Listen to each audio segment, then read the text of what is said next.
Detail से करेंगे। इस चैप्टर में नंबर सिस्टम में हम सबसे पहले देखेंगे कि नंबर कहाँ से आया, नंबर का इतिहास क्या है। सबसे पहले पता करेंगे कि नंबर की उत्पत्ति कहाँ से हुई है।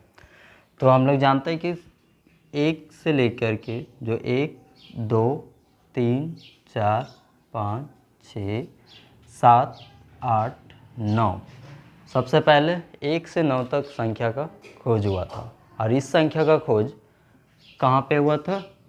माना जाता है अरब देश में।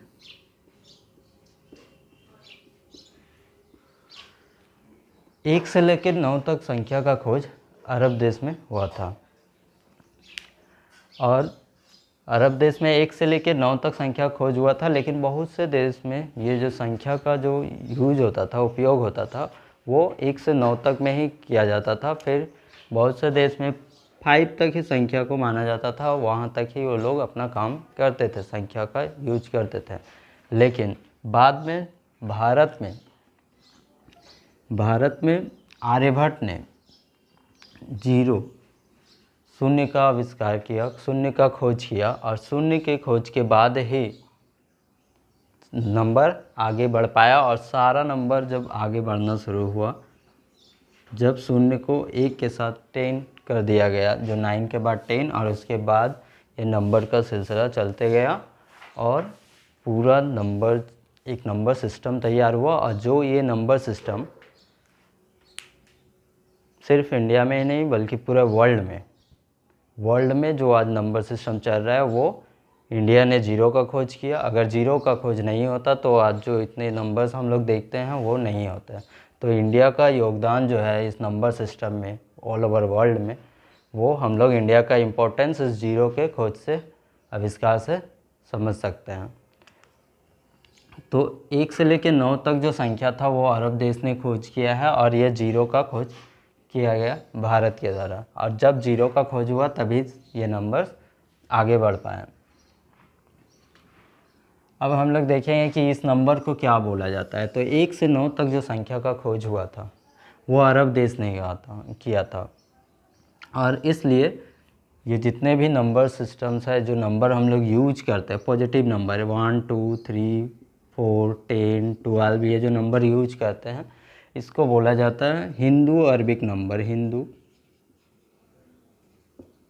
Arabic numbers. इसको बोलते हैं हिंदू अरबिक नंबर्स। ये हिंदू अरबिक नंबर्स है, या इसे न्यूमरल भी बोलते हैं, हिंदू अरबिक न्यूमरल भी बोला जाता है। तो इसलिए हिंदू अरबिक बोला जाता है क्योंकि हिंदुस्तान में 0 का खोज हुआ था, और अरबिक में 1 से लेकर 9 तक नंबर का खोज हुआ था। और यही नंबर सिस्टम पूरा वर्ल्ड में प्रचलित है, बोल सकते हैं ये नंबर सिस्टम पूरे वर्ल्ड में प्रचलित है आज के समय में। और कुछ देश है जैसे रोमन नंबर जो है 1, 4, 6, ये रोमन नंबर्स, ये अलग कैटेगरी का, वो अपने देश का नंबर फॉलो करते हैं। लेकिन जो भारत में और भी वर्ल्ड इंटरनेशनल लेवल पे ये हिंदू अरबिक नंबर ही फॉलो होता है, लेकिन उसका सिस्टम में कुछ अलग है।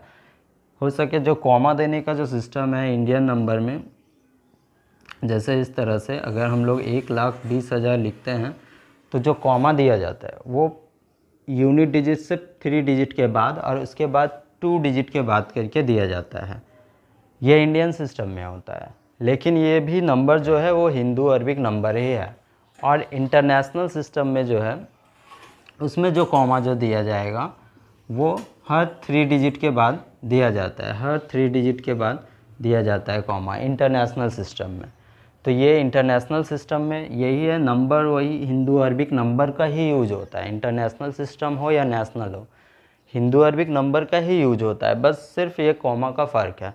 इंडियन नंबर में हम लोग पहले जब नंबर में कॉमा को लगाते हैं तो वो 3 डिजिट के बाद फिर 2 डिजिट के बाद, लेकिन इंटरनेशनल सिस्टम में जो कॉमा लगाया जाता है हर 3 डिजिट के बाद लगाया जाता है, बस यही फ़र्क है। तो बोल सकते हैं कि जो ऑल ओवर वर्ल्ड में जो नंबर सिस्टम चल रहा है आज, जितने भी जितने भी मैथ्स में आगे बढ़ा है, जो भी प्रॉब्लम है, ये इसी नंबर्स जो जीरो का आविष्कार हुआ है उसी के कारण बढ़ पाया है, नहीं तो नंबर्स 1 से 9 तक ही थे। तो अब हम लोग जानेंगे कि ये जो नंबर्स है सबसे पहले किसकी खोज हुई, प्राकृतिक संख्या की, ना कि पूर्ण संख्या की। तो सबसे पहले खोज हुई है 1 से लेकर 9 तक जो गिनती की संख्या है, और इस गिनती की संख्या में 1 से लेकर 9 तक जो गिनती की संख्या है और सारा पॉजिटिव संख्या है, तो इसको हम लोग प्राकृतिक संख्या बोलते हैं, प्राकृतिक संख्या, और इसी को नेचुरल नंबर भी बोला जाता है। तो और उसके बाद जब जीरो का आविष्कार हो गया, इसमें जीरो लग गया, तो ये बन गया पूर्ण संख्या। अब हम लोग देखेंगे ये बन गया पूर्ण संख्या का सीरीज, मीन्स गिनती में प्रयोग होने वाली संख्या के साथ जब जीरो को लगा देते हैं तो वही संख्या पूर्ण संख्या बन जाता है। और जब इसी संख्या में माइनस नेगेटिव को लगा देंगे, -1 -2, इस तरह जब लगा देंगे -1 और -2, तो ये क्या बन जाएगा, ये जो संख्या का सीरीज है ये बन गया पूर्णांक संख्या। इसको क्या बोलते हैं, पूर्णांक संख्या। माइनस लगा देने पे ये पूरा जो संख्या का सीरीज है, समूह है, वो बन जाता है पूर्णांक संख्या, पूर्णांक संख्या। अब हम लोग जानेंगे कि संख्या कितने प्रकार के हैं, क्या क्या है, और उसके डिटेल में हम लोग जानेंगे। अब हम लोग देखते हैं कि संख्या को कितने भागों में बांटा गया है।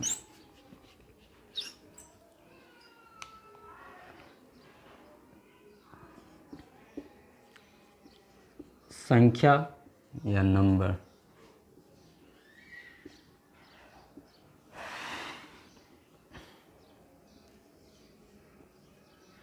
देखते हैं संख्या।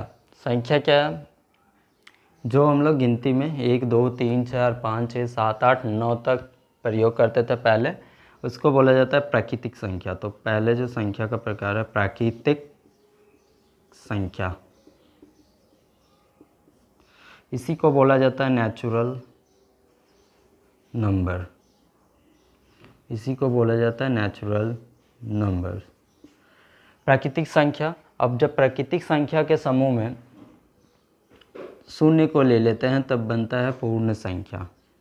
पूर्ण संख्या, कहीं कहीं पूर्ण संख्या को अखंड संख्या भी लिखा हुआ मिलता है। पूर्ण संख्या को ही बोला जाता है होल नंबर, होल नंबर। प्राकृतिक संख्या, पूर्ण संख्या। अब इसके बाद पूर्णांक संख्या।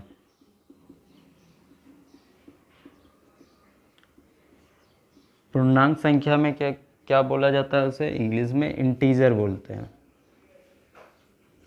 Integer number, integer.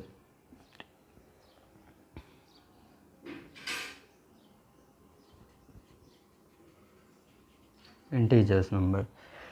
तो ये हुआ प्राकृतिक संख्या, नेचुरल नंबर, पूर्ण संख्या, होल नंबर, और ये पूर्णांक संख्या, इंटीजर, इंटीजर्स नंबर।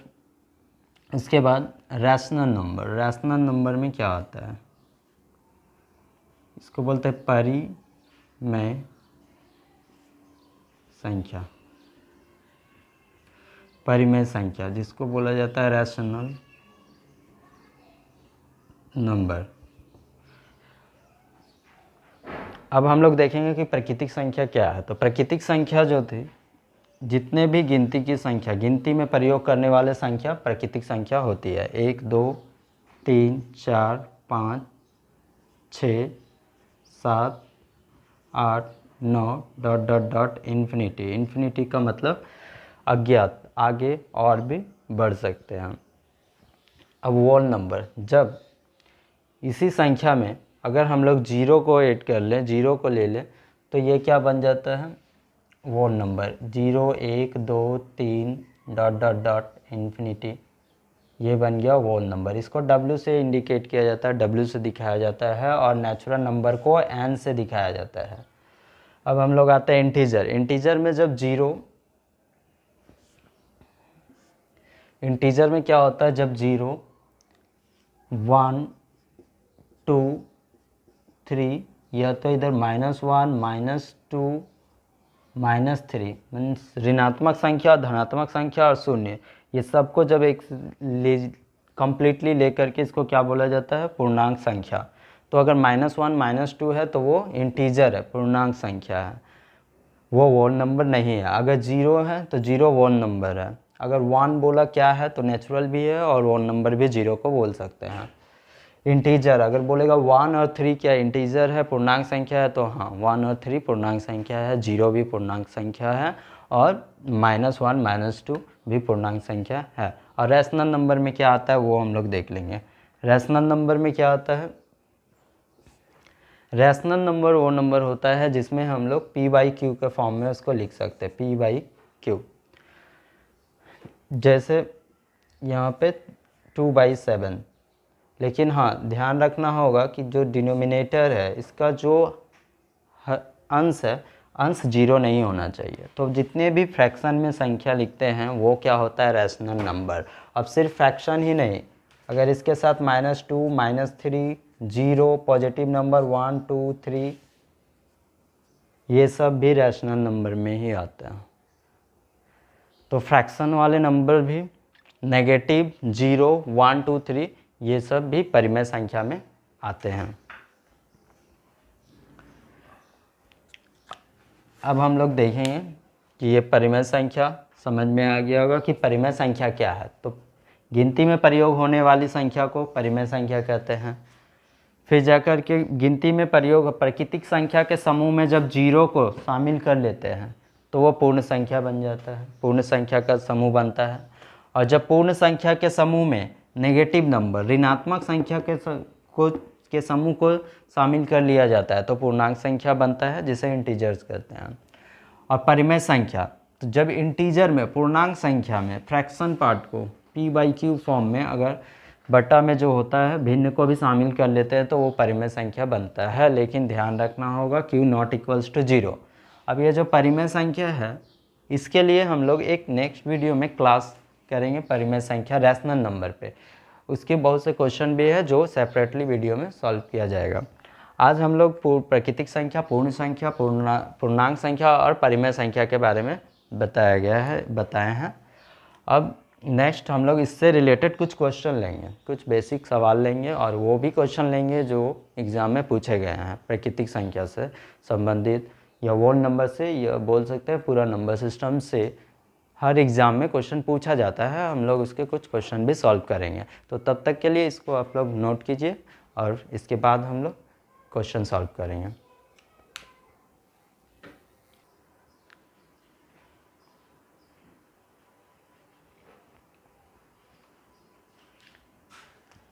अब हम लोग लेते हैं क्वेश्चन नंबर 1। क्वेश्चन नंबर 1 में क्या बोला गया है कि 1 से 100 तक की संख्याओं के सभी अंकों का योग है। हम लोग को बताना है कि 1 से 100 तक की संख्याओं के सभी अंकों का योग है, कितना है ये बताना है, का योग कितना है। तो कैसे निकालेंगे, 1 से 100 तक संख्या हो तो संख्या जो भी हो, संख्या क्या हो सकती है, 1 2 3 4 5 6 7 8 9 ये संख्या है। उसके बाद 0 लगाते हैं, फिर क्या होगा, 10 होगा, 11 होगा, 12 होगा। जो अंक है 1 से 9 तक में ही है सारा। तो हम लोग कैसे इसको सॉल्व करेंगे कि जल्दी से इसका आंसर आ जाएगा। तो 1 से 9 तक यही संख्या फिर क्या होगा, रिपीट होगा, अंक यही रहेंगे। तो 1 और 9 को लेंगे। संख्या क्या बोला गया है, 1 से 100 तक की संख्या के सभी अंकों का योग। 1 से 100 तक में जो संख्या आएगा उसमें जो अंक है 1 से 9 तक में आएंगे और 0 भी आएंगे। तो 0 हम लोग लेंगे क्योंकि यहाँ पे 0 दिया हुआ है और 1 दिया हुआ है। तो इस 100 को इस 9 के साथ सिर्फ इंटू कर देंगे। 100 को 9 के साथ इंटू करेंगे, सिर्फ 9 के साथ। तो कितना आ जाएगा, 900। और ये जो 1 है इसको 1 के साथ ही इंटू कर लेंगे। तो कितना आया, 1। और फिर ये दोनों को प्लस कर देंगे, कितना आ गया, 901। तो मतलब 1 से 100 तक के संख्याओं के सभी अंकों का योग कितना होगा, 901। तो आंसर क्या हो गया, 901। तब तक इस क्वेश्चन को नोट कीजिए और फिर इसके बाद हम लोग नेक्स्ट क्वेश्चन को लेंगे। जल्दी से इसको नोट कर लीजिए।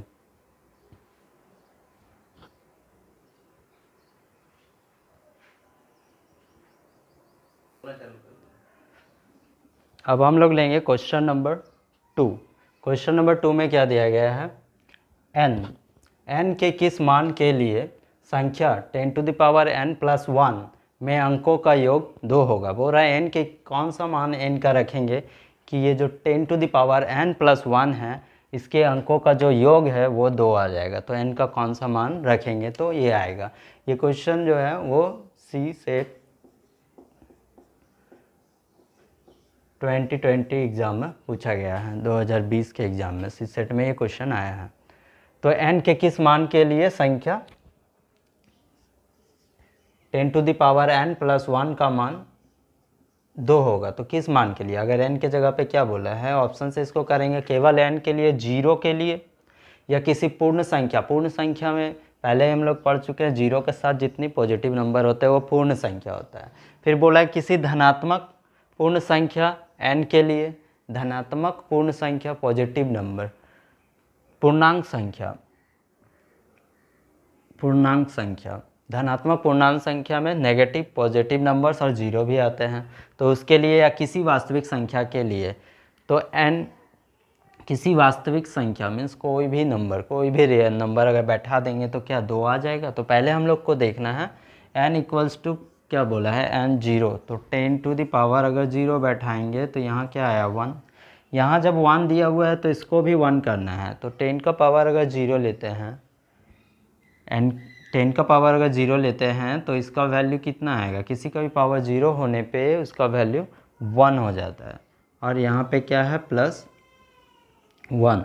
अब ये दोनों को प्लस करेंगे तो 2 आ जाएगा। तो n के किस मान के लिए 10⁻n+1 का मान 2 होगा। तो जब n का मान 0 होगा, केवल 0 होगा, तब यहाँ पे बोला गया है 0 पूर्णांक पूर्ण संख्या में आता है, लेकिन बोला किसी पूर्ण संख्या n के लिए, माने किसी पूर्ण संख्या n के लिए, मीन्स कोई भी बोल रहा है पूर्ण संख्या तो नहीं, केवल 0 पे होगा। पूर्ण संख्या 1 भी है तो 1 पे नहीं आएगा, 11 हो जाएगा। तो केवल 0 के लिए, तो ऑप्शन नंबर ए करेक्ट होगा। अब हम लोग इसको समझेंगे कि कैसे 10⁻0 का मतलब 1 होता है।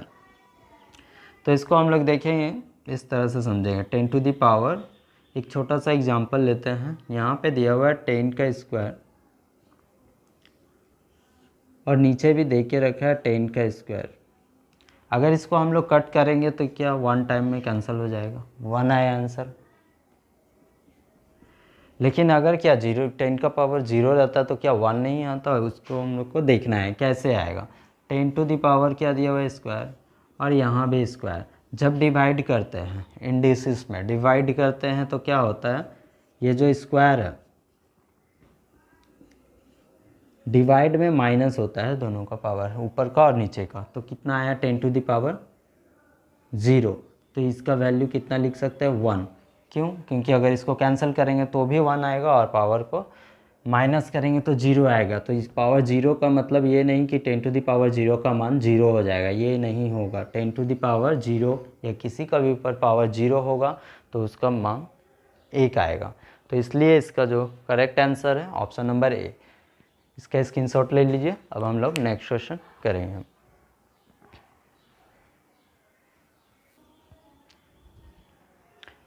अब हम लोग लेंगे क्वेश्चन नंबर 3। क्वेश्चन नंबर 3 में क्या बोला गया है, 1 से 100 के मध्य कितनी ऐसी पूर्ण संख्या है। 1 से 100 के मध्य कितनी ऐसी पूर्ण संख्या। पूर्ण संख्या मतलब 0 से लेकर के जितने भी पॉजिटिव नंबर है सभी। तो 1 से लेकर के 1 2 3 4 से लेकर के 100 तक के मध्य कितनी ऐसी पूर्ण संख्या है जिनमें एक अंक 4 है और वे 4 से विभाजित नहीं है। जिसमें एक अंक बोल रहा है, जिसका एक अंक 4 हो लेकिन 4 से विभाजित नहीं हो, ऐसे कितने अंक हैं। तो एक अंक 4 हो और 4 से विभाजित नहीं हो। तो पहले इस क्वेश्चन को समझेंगे कैसे सॉल्व करेंगे डिटेल में, उसके बाद इसका शॉर्ट ट्रिक भी हम लोग देखेंगे। तो 1 से 100 के मध्य कितने ऐसी पूर्ण संख्या हैं जिसके एक अंक, कम से कम एक अंक 4 होंगे लेकिन 4 से विभाजित नहीं होंगे। तो 1 से 10 तक में हम लोग को पता है कि 4 आता है, और जो 4 है वो 4 से विभाजित होता है, तो ये नहीं ले सकते हैं। 10 के बाद अगर 11 से 20 तक में देखें तो क्या आता है, किसमें 4 आता है, 14 आता है, जो कि 4 से विभाजित नहीं होता है, तो ये एक संख्या है। अब हम लोग फिर जाके 20 से 30 तक में देखेंगे तो क्या किसमें 4 आता है, 34 में आता है, ये 4 से विभाजित नहीं है। अब हम लोग देखेंगे ये 40, अब 40 से जब 50 में देखेंगे तो उससे विभाजित होने वाले 4, तो बहुत से संख्या में 4 आएंगे, लेकिन जो 4 से विभाजित नहीं है वो लेने के लिए बोला गया है। तो 40 4 से विभाजित है तो उसे हम नहीं लेंगे। 41 में एक 4 आया है और ये 4 से विभाजित नहीं है। 42 जो है वो भी 4 से विभाजित नहीं है। 43 भी नहीं है, 45 भी नहीं है, 46 भी 4 से विभाजित नहीं है, 47 भी नहीं है, 48 4 से विभाजित है तो वो नहीं लेना है, 49 नहीं है। और 50 से 60 तक में देखेंगे 54 जो 4 से विभाजित नहीं है। और 60 से 64 तक, 60 से 70 तक देखेंगे तो 64 4 से विभाजित है, उसमें एक अंक 4 है लेकिन उसको नहीं लेंगे। अब हम लोग 70 से 80 तक में देखेंगे 84 4 से विभाजित है, तो 84 को नहीं लेना है, 4 से विभाजित है, जो विभाजित नहीं है उसे लेना है। अब जा कर के 80 से 90 तक में देखेंगे तो 94 जो 4 से विभाजित नहीं है। तो इतनी संख्या है जिसका एक अंक 4 है लेकिन 4 से विभाजित नहीं है। अब हम लोग काउंट कर लेंगे कि कितनी संख्या है, 1 2 3 4 5 6 7 8 9 10 11, और एक संख्या क्या क्या लिए हम लोग, 14 34 41 42, और यहाँ पे 43 44 45 46 47 48 49 54 64, और इसके बाद और एक संख्या थी 74, इसमें भी एक अंक 4 है लेकिन 4 से विभाजित नहीं है। तो हम लोग बोल सकते हैं कि ऑल ओवर 1 से 100 तक में 12 संख्या ऐसी आती है जिसका एक अंक 4 होता है लेकिन वो 4 से विभाजित नहीं होता है। अब अगर हम लोग इसके शॉर्ट टिक का बात करें कि शॉर्ट टिक में कैसे करेंगे, इसमें टाइम बहुत ज़्यादा लग जा रहा है। हम लोग को पता है कि बहुत मैथ्स एग्जाम में 36 सेकंड का समय दिया जाता है, एक क्वेश्चन को 36 सेकंड में सॉल्व करना होता है। तो यहाँ पे देखेंगे क्या बोला है, 1 से 100 तक के बीच में इतना कुछ नहीं करना है, फर्स्ट नंबर और लास्ट नंबर से ही हम लोग सॉल्व कर लेंगे। 1 से 100 तक के बीच में बोला गया है, तो 1 से 100 तक के बीच में हम लोग देखेंगे कि कौन सा संख्या है जो 4 का वर्गमूल अगर निकाले तो कितना आएगा, 2। तो देखेंगे कि 100 जो है, 100 से पहले कौन सी संख्या है जो 2 से विभाजित होगी, क्योंकि इन दोनों का बीच बोला गया है तो बीच में लेने के लिए एक की तरफ ही आना होगा। तो 99 2 से विभाजित नहीं है, 98 जो है वो 2 से विभाजित है, यहीं पे आके रुक जाएंगे। और 4 का रूट जब करते तो 2 आता है, 2 से 98 को डिवाइड करेंगे तो कितना बार में जाएगा, ये 4 टाइम और 9 टाइम, 49 बार में जाएगा। और 49 से ये जो 1 है 149 से माइनस कर देंगे तो कितना आएगा, 48। और जो कि बोला गया था कि 4 से विभाजित नहीं हो, लेकिन यहाँ पे हम लोग 4 से विभाजित करेंगे कि आंसर लाने के लिए। तो जब इसको 4 से विभाजित कर देंगे तो आंसर आपको पता चल गया 12। तो 1 से 100 तक के बीच में 12 संख्या है जिसका एक अंक 4 होगा लेकिन 4 से विभाजित नहीं होगा। तो इस क्वेश्चन का स्क्रीनशॉट ले लीजिए, जिसके नोट डाउन करना है नोट डाउन कर लीजिए, और इसके बाद हम लोग नेक्स्ट क्वेश्चन लेंगे।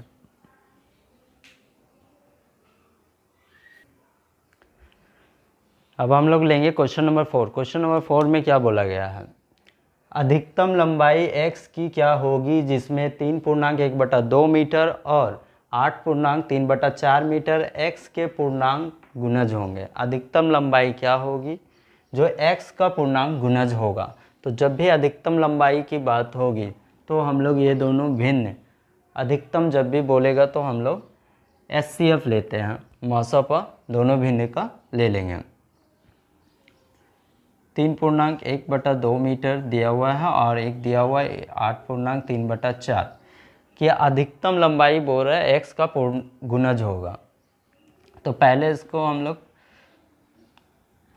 प्रॉपर फ्रैक्शन में कर लेंगे, 2 6 और 1 7/2 मीटर, और ये क्या हो जाएगा 8 6 32 और 3 कितना 35/4।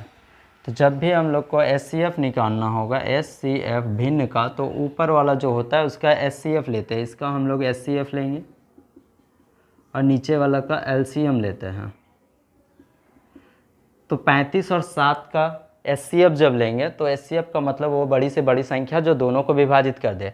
तो 7 जो है, 7 का टेबल में 7 1 टाइम में आता है और ये 5 टाइम में आता है, 5 बार में। तो इसका मतलब 7 ही एक ऐसी संख्या है जो दोनों को विभाजित कर सकती है। तो HCF कितना 7 आया। और 4 और 2 का अगर LCM लेंगे तो कितना आएगा, 4 आएगा। अब 4 से जब 7 को डिवाइड करेंगे तो क्या आएगा, 4 का 4, 3/4 मीटर। तो अधिकतम लंबाई जो x की होगी 1.3/4, यही पूर्णांक संख्या होगी। तो आपका आंसर नंबर क्या होगा, डी, ऑप्शन नंबर डी। तो ये नंबर सिस्टम के हम लोगों ने कुछ सवाल सॉल्व किए आज की क्लास में, और जो नेक्स्ट क्लास में हम लोग नंबर सिस्टम के और भी क्वेश्चन लेंगे जो हाई लेवल के होंगे। ये बेसिक कुछ सवाल थे जिसे हम लोगों ने आज, बेसिक बट इम्पोर्टेंट थे, एग्ज़ाम में आए हुए क्वेश्चन हैं। तो नेक्स्ट वीडियो में हम लोग मिलते हैं। अगर आप लोगों को ये वीडियो अच्छा लगा होगा तो इसे लाइक और सब्सक्राइब करना ना भूलें। धन्यवाद।